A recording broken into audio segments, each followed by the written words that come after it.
oleh Nabi SAW agar kita tidak melakukan perjalanan jauh, melakukan perjalanan wisata religi yang kita di situ ada tujuan untuk melakukan ibadah kepada Allah Subhanahu wa taala. Jadi 3 tempat tadi, Masjidil Haram, Masjid Nabawi, kemudian Masjidil Aqsa. Ya, yang mana kita ke Masjidil Haram tentunya untuk ibadah haji ataupun umrah. Ya, semoga Allah Subhanahu wa taala mudahkan kita semuanya untuk menunaikan ibadah haji dan umrah. Ya. Adapun ke tempat-tempat yang lain tidak. Ya. Tapi kalau ya, ulama-ulama selain Ahlus Sunnah wal Jamaah, ulama firqah, itu mereka kadang-kadang ya, mengompor-ngompori jamaahnya untuk melakukan perjalanan ini ke ini, ke makamnya Syekh Fulan, Syekh Alan di situ. Ya. Tidak lain tidak lakukan ya tadi karena ada keuntungan duniawi yang didapat oleh tokoh-tokoh tersebut. Itu biasanya seperti itu. Ya. Semoga Allah Subhanahu wa taala menjaga kita semuanya dan masyarakat dari pemahaman yang menyimpang yang malah ya, merugikan kita semuanya. Ya, tapi hendaknya kita betul-betul memurnikan agama hanya untuk Allah Subhanahu wa taala. Kita beribadah ya, kita di sini menjalankan syariat adalah sesuai dengan petunjuk Allah Subhanahu wa taala dalam kitabullah dan juga dari hadis Nabi sallallahu alaihi wasallam dengan bimbingan para ulama Ahlus Sunnah wal Jamaah. Baik, ini poin yang ke-10. Jadi mereka bersemangat untuk menggunakan akidah manusia, mengajak mereka kepada akidah yang benar. Kemudian yang ke-11, ikhwafillah rahimani wa rahimakumullah, Syekh di sini menjelaskan annahum a'dhamun nasi sabran ala aqwalihim wa mu'taqadatihim wa da'watihim. Mereka adalah manusia yang paling besar kesabarannya di dalam ucapan mereka, akidah mereka dan dakwah mereka. Ya.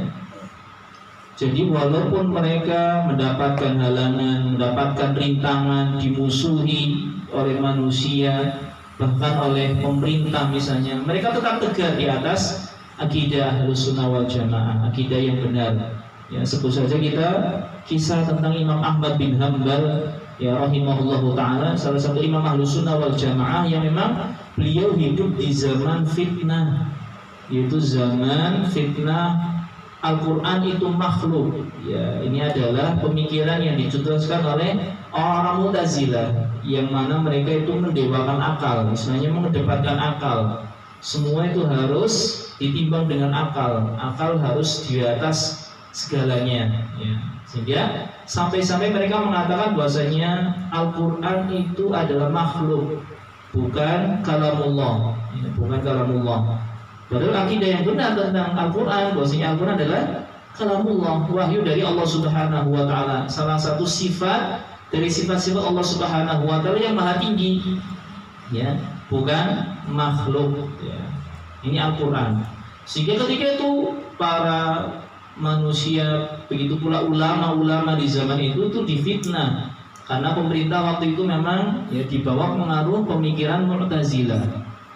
Sehingga yang tidak menganut pemahaman ini akan ditangkap, disiksa sampai dia mau mengucapkan bahwasanya Al-Quran adalah makhluk. Dan Imam Ahmad bin Hanbal termasuk salah satu yang mendapatkan fitnah tersebut, dan masya Allah beliau bersabar. Ya.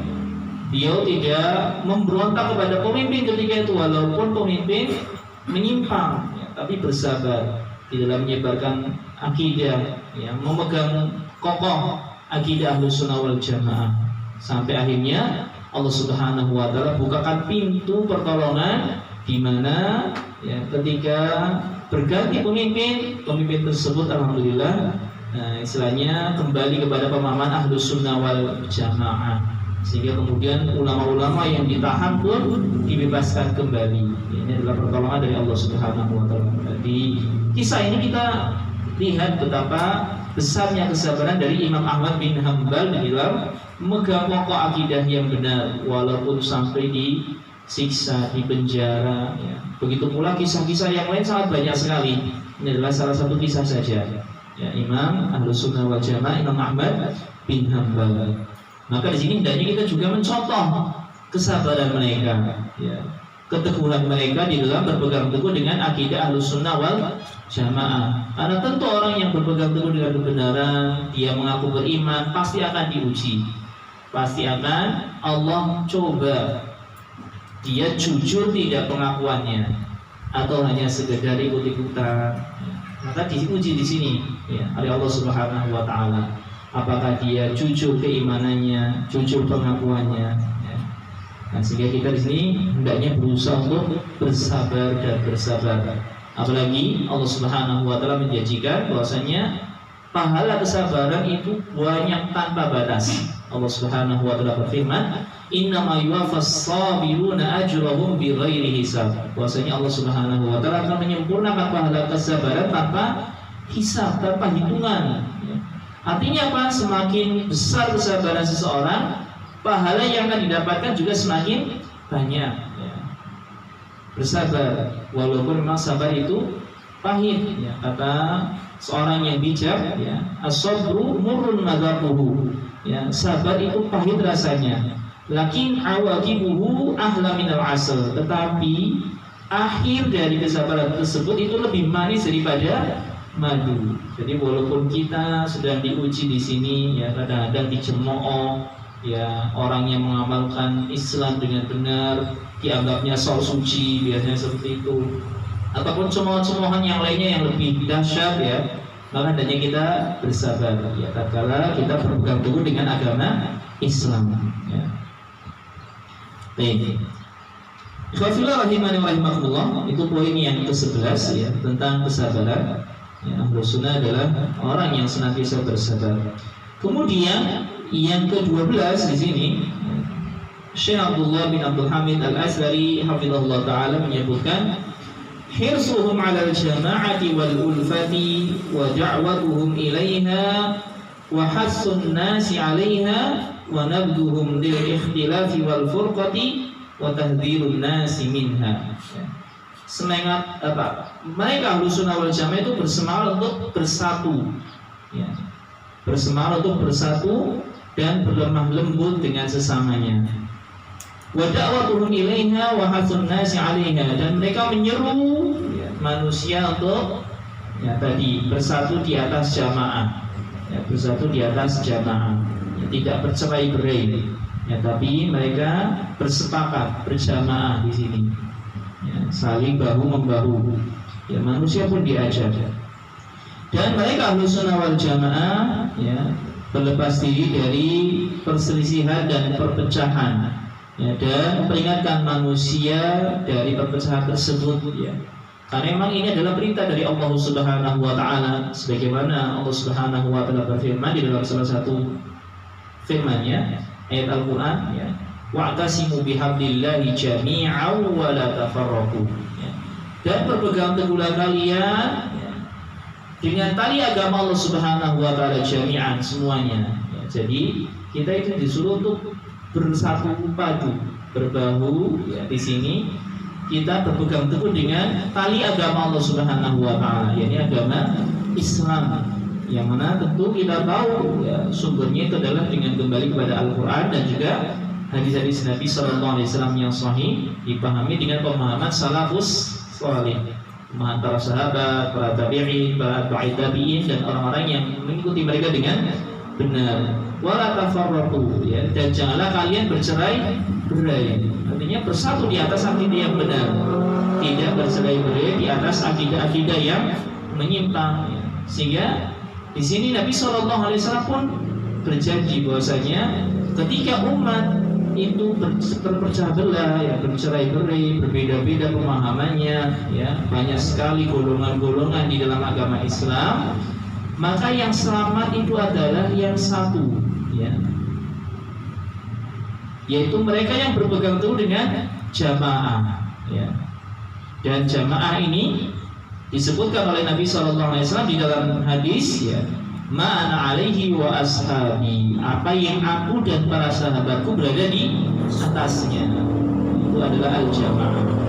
Jadi papakan al-jamaah di sini adalah berkumpulnya di dalam akidah yang benar, akidah atau perilaku kehidupan ibadah dari Nabi kita Nabi Muhammad sallallahu alaihi wasallam dan juga para sahabatnya radhiyallahu anhum, bukan yang lainnya. Nah, ini adalah ciri khas yang ke-12, yakni senantiasa bersatu padu berjamaah dan berlemah lembut di antara mereka. Ikhwafillah rahimani wa rahimakumullah. Kemudian yang berikutnya di poin yang ke-13, Syekh Habibullah Ta'ala beliau menyampaikan di sini, Anallah Azza wa Jal asamahum min takfiri ba'dihim ba'da Sunnahum yahkumuna ala ghairihim bi'ilmin wa adlin. Sesungguhnya Allah Azza wa Jal yang maha perkasa lagi maha mulia, asamahum menjaga mereka, menjaga Ahlus Sunnah wal Jamaah min takfiri ba'dihim ba'da, dari pengkafiran satu sama yang lainnya. Ya, artinya Ahlus Sunnah wal Jamaah itu tidak gampang mengkafirkan, tidak gampang mengucap fulan kafir tidak, ya. Tapi banyak sekali ya orang-orang di luar sana yang menyangka bahwasanya orang-orang Ahlus Sunnah wal Jamaah, maksudnya yang biasa disebut dengan istilah Wahabi oleh mereka, itu suka mengkafirkan, padahal sangat berhati-hati sekali. Ya, tidak gampang mudah melontarkan kata kafir, tidak. Sangat berhati-hati di sini. Ya, Allah Subhanahu wa Ta'ala menjaga mereka dari takfiri ba'dihim ba'dha, mengkafirkan satu dengan yang lainnya. Ya. Tetapi apa yang dilakukan oleh Ahlus Sunnah wal Jamaah? Ahlus Sunnah wal Jamaah itu yahkumuna ala ghairihim bi'ilmin wa adlin. Mereka menghukumi selainnya, yakni orang-orang yang di luar Ahlus Sunnah wal Jamaah, bi'ilmin wa adlin, dengan ilmu dan keadilan. Artinya apa? Ahlus Sunnah wal Jamaah mengeluarkan statement bahwasanya ini adalah kekafiran atau orang ini berada di atas penyimpangan, itu tidak semata-mata karena hawa nafsu, karena kebencian, bukan, ya. Tapi berangkatnya itu karena ingin menasihati, ingin mengajak kepada kebenaran, dan itu pun didasarkan ilmu, ya. Tidak hanya persangkaan belakang. Jadi betul-betul ditegakkan hujah. Dan ketika sudah tidak bisa menerima nasihat, maka sebagai benteng agar kaum muslimin tidak mengikuti penyimpangan, kekufuran dari orang tersebut, maka disampaikan bahwasanya ini adalah perbuatan kufur, dan biasanya hanya disebutkan hanya sekedar tadi perbuatannya, tidak person-personnya, tapi perbuatan-perbuatannya saja. Ini yang banyak. Kecuali memang yang jelas-jelas di dalam Al-Quran, di dalam hadis Nabi SAW disebutkan bahwasanya person-person ini, ya, orang-orang tertentu, ya, disebutkan namanya, itu adalah memang orang-orang kafir secara jelas dalam Al-Quran maupun hadis-hadis Nabi SAW, ya, seperti dalam Al-Quran jelas Fir'aun, ya, disebutkan sebagai orang yang kafir. Maka kita orang Islam pun mengecap bahwasanya Fir'aun itu adalah orang yang kafir, ataupun yang lainnya, ya. Semisal kita tahu, ya, di dalam hadis-hadis Nabi SAW, ya, ada penyebutan, ya, Abu Lahab, ya, Abu Lahab di dalam Al-Quran, ya. Kemudian ada Abu Jahal dan antek-anteknya orang-orang kafir Quraisy. Mereka adalah orang-orang kafir secara nyata, jelas, ya, disebutkan, ya. Mereka meninggal dunia dalam kekafiran. Bahkan paman Nabi SAW yang sangat berjasa kepada Nabi SAW, ya, memperjuangkan, membela Nabi SAW, tetapi di akhir hayatnya Allah takdirkan tidak memeluk agama Islam. Maka, ya, di sini Ahlus Sunnah wal Jamaah itu berkeyakinan meninggalnya Abu Thalib paman Nabi SAW itu di dalam keadaan kafir, kufur. Buktinya apa? Ya, Nabi SAW itu dilarang memintakan ampun untuk paman beliau Abu Thalib, ya, dilarang karena memang meninggal dunia dalam keadaan kufur, dan kita, ya, tidak boleh memintakan ampun untuk orang-orang yang jelas di dalam keadaan kufur ketika meninggal dunianya. Tapi kalau yang masih hidup, misalnya orang Kristen, orang Yahudi, ataupun orang yang lainnya, ataupun dari golongan-golongan yang menyimpang, ya kita tetap berdoakan agar mereka mendapatkan hidayah dari Allah Subhanahu wa Ta'ala. Kita hanya menjelaskan bahwasanya perbuatan ini itu adalah perbuatan kufur. Ini loh ada dalilnya dalam Al-Quran, ini loh ada dalilnya dalam hadis-hadis Nabi SAW. Tapi person-personnya kita tidak sebutkan secara jelas ta'yin bahwasanya orang ini kafir, tidak, ya. Tapi perbuatannya adalah kekufuran.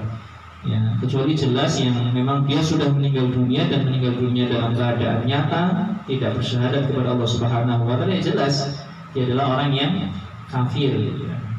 Dia adalah orang yang kafir. Ya, ini poin yang ke-13, bahwasanya Allah Subhanahu wa taala menjaga Ahlus Sunnah dari mengkafirkan satu dengan yang lain. Artinya apa? Kita ya, sebagai seorang Ahlus Sunnah wal Jamaah jangan mudah-mudah di dalam mengeluarkan label kafir kepada sesama muslim. Kenapa? Karena ada hadis Nabi SAW yang menyebutkan tentang hal ini, ya. Man qala li akhihi ya kafir, barang siapa yang mengatakan kepada saudaranya, maksudnya saudaranya sama muslim, walaupun bisa jadi dia berbeda golongan, misalnya berbeda madhab, ya berbeda organisasi misalnya, dia kafir, wahai kafir, padahal jelas-jelas dia adalah orang yang bersyahadat, ya, maka nanti ya di hari kiamat itu faqad ba'a bi ahaduhuma, kata-kata itu akan kembali kepada salah satunya, mana yang nyata kekafirannya. Kalau ternyata yang diucapkan itu tidak terbukti kekufurannya, maka kekufurannya itu akan balik kembali kepada orang yang mengucapkannya. Sehingga kita harus berhati-hati, ya. Man qala li akhihi ya kafir faqad ba'a bihi ahaduhuma. Ya, barang siapa yang mengatakan kepada saudaranya wahai kafir, maka nanti ucapan ini akan kembali kepada salah satu dari keduanya. Kalau betul-betul dia kafir, ya akan kembali kepada orang yang diucapkannya. Tapi kalau ternyata tidak terbukti, akan kembali kepada orang yang mengucapkan. Waliyadzubillah. Semoga Allah Subhanahu wa taala melindungi kita dari hal yang demikian. Ya, tapi hendaknya kita berhati-hati, ya, tidak mengucapkan ucapan tersebut. Tapi kewajiban kita adalah ya saling mendoakan.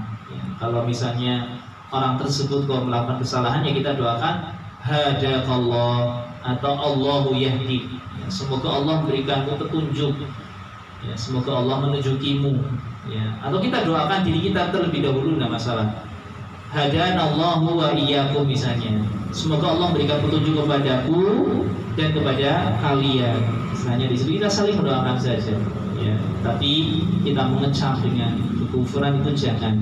Tapi kewajiban kita hanya menjelaskan perbuatan seperti ini adalah perbuatan yang menjerumuskan kepada kekufuran, kemusyrikan, ya, kemunafikan, misalnya seperti itu. Tapi personnya kita senantiasa dakwai, kita doakan, ya. Karena kita tidak tahu siapa nanti yang akhir hidupnya berada di jalan keistiqomahan, berada di jalan keistiqomahan. Bisa jadi kita yang sekarang di sini kita istiqomah, ya berpegang teguh dengan akidah Ahlussunnah wal Jamaah, tatkala meninggal dunianya kita yang malah terjatuh ke dalam kekufuran. Kita tidak tahu, kita nggak bisa jamin. Ya, makanya di sini hendaknya kita berusaha untuk saling mendoakan terus. Ya. Makanya kalau kita perhatikan, ya, orang-orang Ahlussunnah wal Jamaah yang ya terutama di negara Timur Tengah sana, di Saudi, ketika ketemu itu Masya Allah saling mendoakan. Kita pernah lihat video misalnya Syekh Sudais bertemu dengan ulama-ulama yang lain, ya, ketika kemarin Idul Fitri itu kan ada video banyak beredar, ya, saling mendoakan hadakallah hayakallah, ya, misalnya barakallah, saling mendoakan terus, ya. Barakallahu fi jazakallahu khairan, saling mendoakan, ya. Mata Allahu, ya. Semoga Allah Subhanahu wa taala memberikan kenikmatan dengan kenikmatan yang baik, ya. Di situ saling mendoakan, Masya Allah. Ini adalah adab yang sangat bagus sekali untuk kita amalkan, ya. Tidak mudah-mudahan kita di dalam mengkafirkan, tapi dari kita saling mendoakan, dan tugas kita hanya tadi mendakwai, mengajak mereka kepada kebenaran.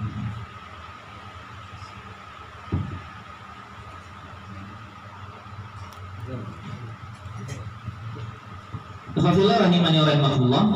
Kemudian yang terakhir di sini dari keistimewaan Ahlussunnah wal Jamaah, ya, sifat khusus bagi Ahlussunnah wal Jamaah yang hendaknya kita di sini juga perhatikan. Poin yang ke-14, Syekh di sini mengatakan mahabbatu ba'dihim li ba'din, ya. Mereka saling mencintai satu dengan yang lainnya. Jadi Ahlussunnah wal Jamaah itu saling mencintai, ya. Mencintai karena Allah Subhanahu wa taala, karena sama-sama beriman kepada Allah Subhanahu wa taala, bertakwa kepada Allah Subhanahu wa taala, sama-sama orang yang ahli taat, ya, melaksanakan ketaatan, saling mencintai, ya. wa tarahhumi ba'dihim 'ala ba'din, dan saling mendoakan rahmat, ya, saling mendoakan rahmat, saling berkasih sayang, ya, satu dengan yang lainnya. Wa ta'awunuhum fima bainahum, dan mereka saling tolong menolong, ya, Ahlus Sunnah wal Jamaah itu saling tolong menolong. Wasaddu ba'dihim li naqsi ba'din, dan saling menutupi kekurangan yang lainnya. Jadi Ahlus Sunnah wal Jamaah itu saling menutupi kekurangan satu dengan yang lainnya, bukan membongkar kesalahan orang lain, diumbar, disebarkan, ya, tapi ditutupi dan dilengkapi, ya. Namanya manusia itu tidak ada yang selamat dari kesalahan, pasti pernah melakukan kesalahan, ya. Maka kewajiban Ahlus Sunnah di sini adalah menutupi dan menambalnya, istilahnya tidak malah membuat lubang yang tambah besar, bukan, tapi berusaha ditutupi.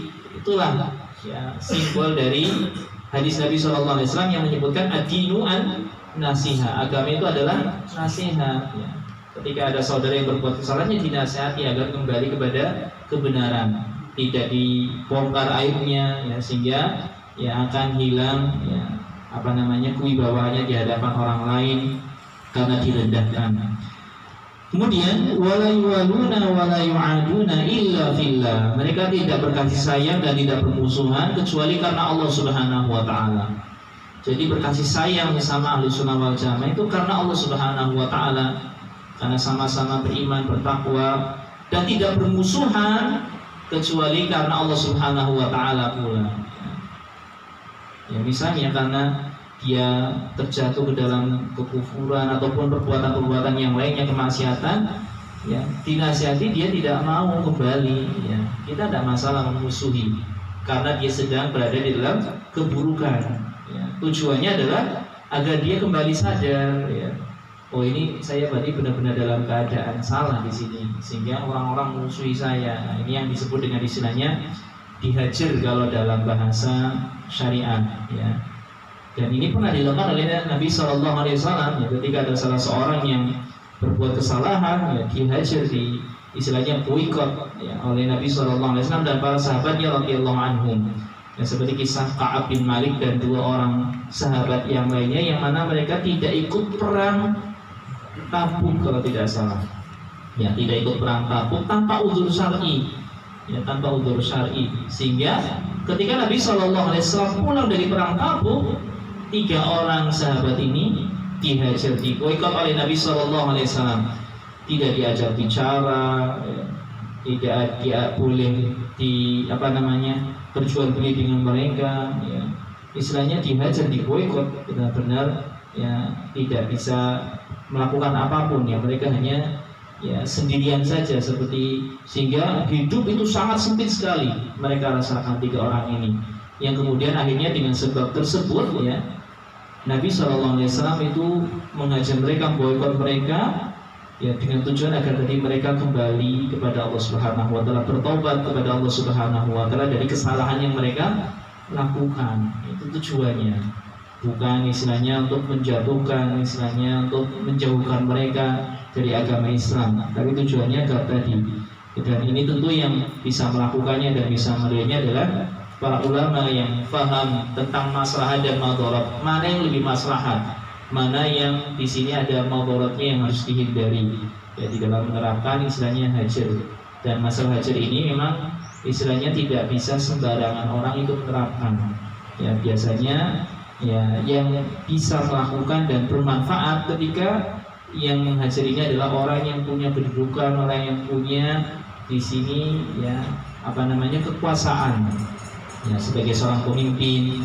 Jadi kalau di negara Indonesia sekarang kan modelnya, yang jadi pemerintahan bukan para ulama, ya, sehingga kadang-kadang tidak menerapkan hal ini, istilahnya hanya sekedar kadang-kadang organisasi satu dengan yang lainnya, misalnya ada pengikutnya yang dia menyimpang, maka kemudian dihajar, ya, tidak diajak ngobrol, tidak diajak, ya, bertransaksi ataupun yang lainnya. Cuman karena memang beda, ya, bukan di sini orang yang punya kekuasaan, punya kedudukan, sehingga kadang-kadang tidak membekas, tapi malah kadang-kadang tambah jauh dan istilahnya, ya, mencari komunitas yang lainnya lagi, sehingga kadang-kadang kurang hikmah kalau kita menerapkan istilahnya hajat di zaman sekarang ini. Ya. Ini berkaitan tentang prinsip atau keistimewaan ya, dari akidah Ahlussunnah wal Jamaah. Saling mencintai di poin ke-14 ini, saling berkasih sayang, saling menolong ya, saling menolong satu dengan yang lainnya. Dan juga ya, saling menutup kekurangan dan mencintai, berkasih sayang karena Allah dan bermusuhan ya, karena Allah Subhanahu wa taala. Dan sebagai kesimpulan di sini Syekh mengatakan, wabil jumlah ya, fahum ahsanun nasi akhlaqan. Waalaikumsalam warahmatullahi wabarakatuh. Dan kesimpulan yang pertama di sini Syekh mengatakan bahwasanya Ahlussunnah wal Jamaah adalah manusia yang paling baik akhlaknya. Ahsanun nasi akhlaqan, manusia yang paling baik akhlaknya. Sehingga kita di sini berusaha untuk senantiasa memperbaiki akhlak kita ya, sesama manusia. Wa ahrasuhum ala zakati anfusihim bi ta'atillahi ta'ala. Dan manusia yang paling semangat di dalam mensucikan jiwa-jiwa mereka dengan mengerjakan ketaatan kepada Allah Ta'ala yang maha tinggi. Jadi yang kedua di sini kesimpulan Syekh menyebutkan bahwasanya Ahlussunnah wal Jamaah adalah orang yang paling semangat untuk membersihkan jiwa. Ya. Dan cara membersihkan jiwa kata Syekh di sini adalah bi taatillahi ta'ala, dengan mengerjakan ketaatan kepada Allah Ta'ala. Ini satu-satunya cara untuk kita membersihkan jiwa. Ya karena kita tahu bahwasanya hati kita asal muasalnya itu kan bersih, putih, kemudian menjadi hitam sedikit demi sedikit karena perbuatan dosa dan perbuatan maksiat kepada Allah Subhanahu wa ta'ala. Dan kita bisa membersihkannya, membersihkan kotoran hati tersebut, yakni dengan melakukan ketaatan kepada Allah Subhanahu wa ta'ala. Satu ketaatan akan membersihkan satu noda, ketaatan berikutnya demikian. Semakin banyak ketaatan yang dilakukan oleh manusia, maka akan semakin bersih hati manusia tersebut ya, akan semakin suci dan akan semakin bawa ketenangan bagi orang tersebut. Kemudian yang ketiga, wa awsa'uhum ufuqan ya. Dan Ahlussunnah wal Jamaah itu paling luas pandangannya ya, paling luas pandangannya. Wa ab'aduhum nadharan, paling jauh pandangannya pula, luas dan jauh pandangannya. Ya, maksudnya di dalam menilai sesuatu tidak gegabah, tapi berdasarkan pemahaman terhadap dalil. Wa arhabuhum bil khilafi sadran, ya, dan paling luas ya, di sini terhadap paling berlapang dada maksudnya ya, paling luas di sini adalah maksudnya paling berlapang dada terhadap perselisihan ya, paling berlapang dada terhadap perselisihan. Maksudnya perselisihan di sini adalah perselisihan yang bersifatnya adalah fiqhiyah atau ibadah ya, sehingga di sini kita kenal di dalam Ahlussunnah wal Jamaah itu ada 4 mazhab yang terkenal. Ada mazhab Hanafi, Maliki, Syafi'i dan juga Hambali. Ini yang terkenal. Tapi sebenarnya mazhab itu tidak hanya 4 ini, banyak sekali. Ya.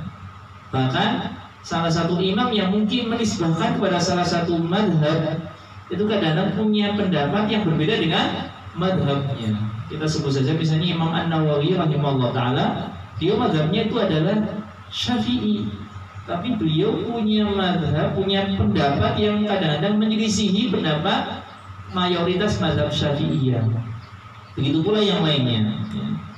Sehingga sebenarnya, ya kalau kita teliti, ada kadang-kadang disebutkan mazhabnya Imam Sufyan Ibnu Uyainah, ada mazhabnya Imam Al-Laitsi, ada mazhabnya Imam misalnya Sufyan Ats-Tsauri dan yang lainnya. Demikian pula misalnya Imam Bukhari, kalau kita lihat kitab Sahih beliau, kadang-kadang beliau di situ ya mengemukakan dalil hadis itu kan sesuai dengan mazhab yang dikuatkan oleh beliau Imam Al-Bukhari. Begitu pula dengan Imam Muslim. Ya, apalagi Syekhul Islam Ibnu Taimiyah Walaupun beliau ya, kalau kita tahu itu mazhabnya Hambali ya. Syekhul Islam Ibnu Taimiyah itu secara asal beliau mazhabnya Hambali. Tapi kalau kita perhatikan pendapat-pendapat beliau, terkadang banyak yang keluar dari mayoritas mazhab imam-imam mazhab Hambali seperti itu. Ya karena memang ya, kita tidak boleh taklid buta, tidak boleh ta'assub kecuali kepada Nabi Shallallahu Alaihi Wasallam. Adapun kepada manusia yang lainnya, yang mana tidak maksum, ya, walaupun dia adalah seorang alim ulama, ya namanya alim ulama, manusia biasa pula kadang-kadang mungkin mengambil pendapat yang tidak kuat. Sedangkan mungkin dia orang yang alim berilmu melihat bahwasanya pendapat yang kuat itu yang berbeda dengan pendapat dari alim ulama tersebut, walaupun itu gurunya sendiri, ya.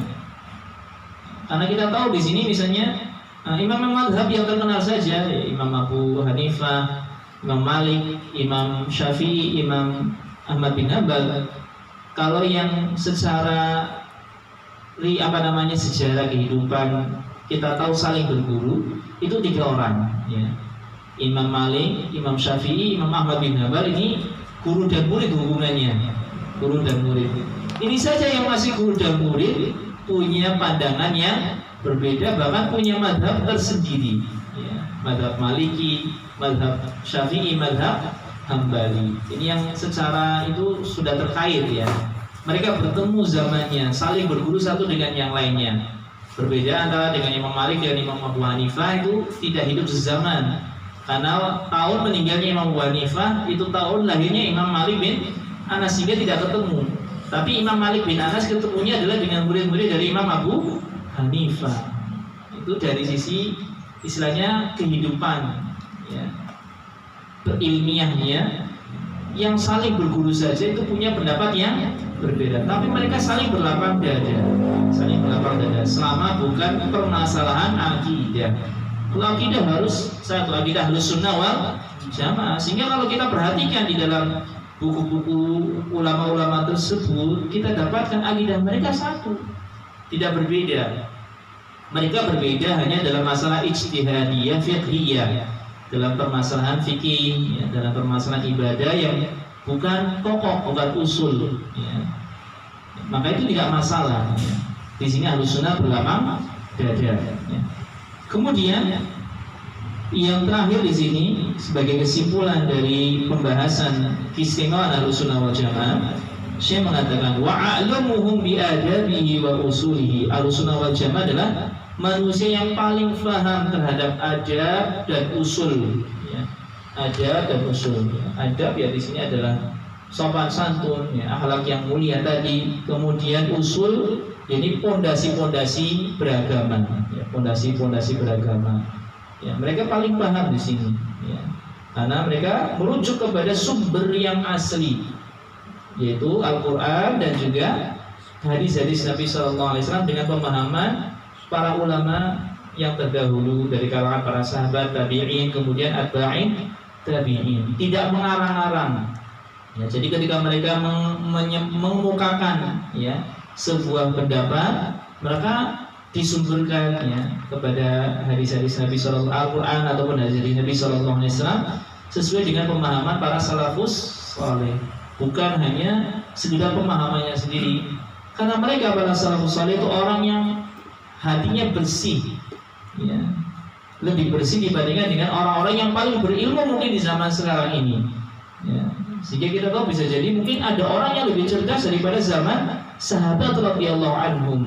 Tetapi kalau dilihat hatinya yang paling bersih adalah hatinya para sahabat radhiyallahu anhum, sehingga mereka pun dipilih menjadi orang-orang yang menemani Nabi sallallahu alaihi wasallam. Sehingga mereka adalah orang yang paling bersih hatinya, dan kita, ya, mengembalikan pemahaman di dalam beragama ini kepada mereka, ya, radhiyallahu anhum, ya. Inilah, ya, pembahasan tentang mumayyizah, keistimewaan dari akidah Ahlussunnah wal Jamaah yang bisa kita sampaikan pada kesempatan sore hari ini. Semoga yang sedikit ini bermanfaat, ya. Adapun pembahasan yang berikutnya insyaallah kita akan sambung pada pertemuan yang akan datang bi'idznillah subhanahu wa ta'ala. Apabila ada pertanyaan barangkali masih ada